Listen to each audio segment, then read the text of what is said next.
Welcome to MEEN 221. This is the Statics and Dynamics class at Texas A&M, and I am Arun Srinivasa. Today we are going to talk about frames and machines.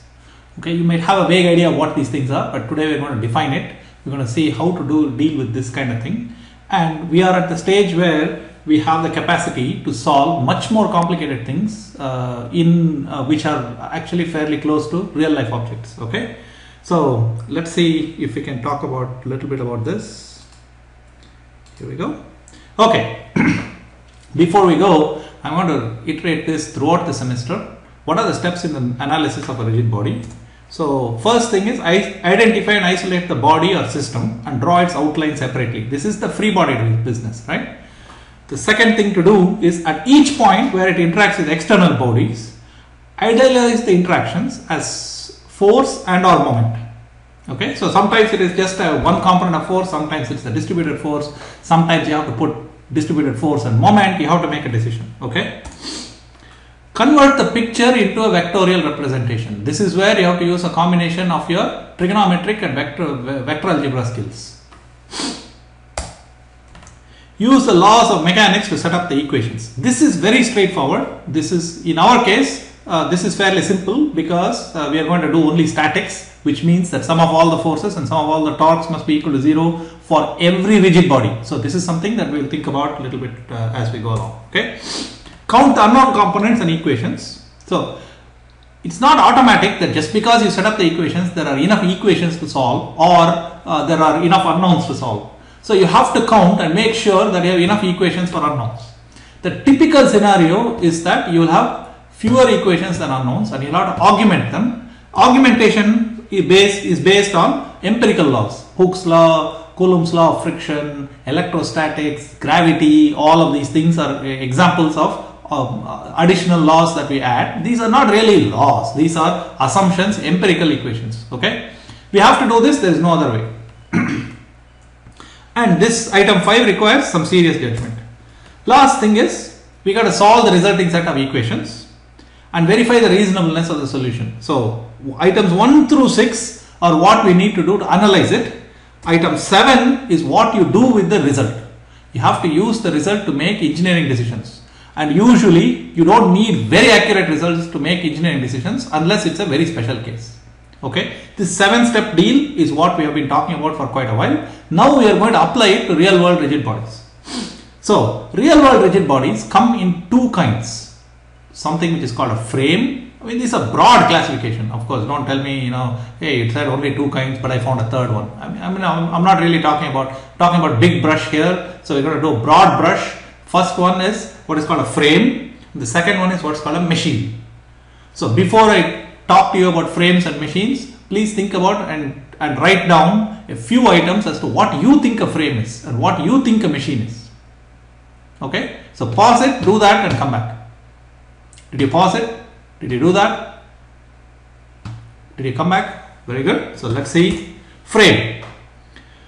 So I've shown you two kinds of things. One is actually this gigantic object that is used to transport very large things into the ocean. The other one is actually the new bridge that was built across the Hoover Dam, and it's being built. You can see the arch coming out, and there are cables that are attached and so on. These two are examples of frames, and a frame is bodies joined together in order to sustain forces and moments with minimal deflection. So in this particular case, this object is able to sustain the force generated by the force of gravity on this onto this object, and it is able to do that with minimal deflection. So you don't want to build it out of rubber, even if rubber could take the load, because it will sink this whole thing. Okay, it's primarily used for locating or constraining objects. So the primary purpose of a frame is to locate other objects, to make sure that they are in their proper place. And as a result of this locating constraining effect, there will be constraint loads, and the purpose of a frame is to transmit this constraint loads to the ground. So it has two things. One is locating objects, second thing is transmitting the force to the ground. That's what we mean by a frame. Machines or mechanisms or bodies connected together in such a way that an input load or motion is transformed into a possibly different output load or motion. Usually these are pretty nice. So I'll show you a couple of different mechanisms. The first one is notice, watch this for a second.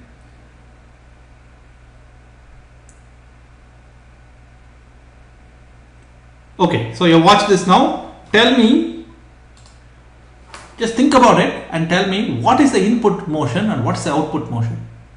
Okay, so pause, think about it, write it down, then I'll tell you what it is. Did you pause? Did you think about it and write it down? Look, just watching me doesn't give you a whole lot. Okay, you might say, fine, you know, I've finished watching the video, but it's not going to help you much. You have to do. Okay, so follow with me. So what happens now is the following. Notice that the input is here, the crank, and you can see that the crank just goes round and round. Okay, the crank just goes round and round, that's all it does. But look at the output. Can you see for a while it has stopped? Now it goes back up again. So it oscillates back and forth, but with a dwell. It stays for a while.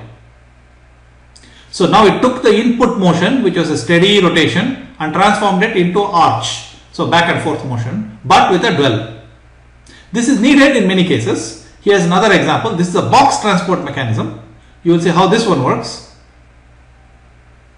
These red boxes. These reds are the boxes, and this is the input motion. Can you see the input motion is round and round? Look at the output motion. It's going down, but with a particular amount of time lag. Can you see that? And you can see how cleverly this is done, so that a fairly complex thing, all the boxes are moved by the same amount, as we go along.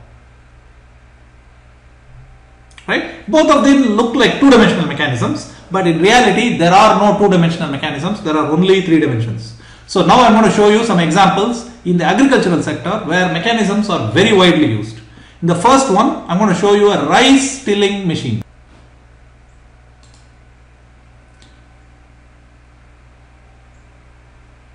Can you see that? It cranks, and you can see the complicated mechanism there. The next one I'm going to show is a leek punching and planting machine that will till 3,500 plants. This is an actual one. You can see that there's some mechanism inside a cage, and in this particular case I want you to notice that there is both a structure or a frame, that's the outside thing, and a mechanism inside it. The frame is there to locate this thing, and you'll see very soon how it's planting. Can you see that? This thing drills the hole, that thing plants the leeks. Right? There, it's planted.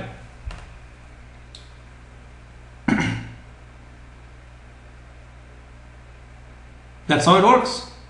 Okay? And I want you to understand that many of these mechanisms, in this particular case, I'll show you how the leeks are fed into this device. So there's a big drum there. The drum is rotating. So you put the leek one at a time into the drum. Can you see that? And then it gets planted.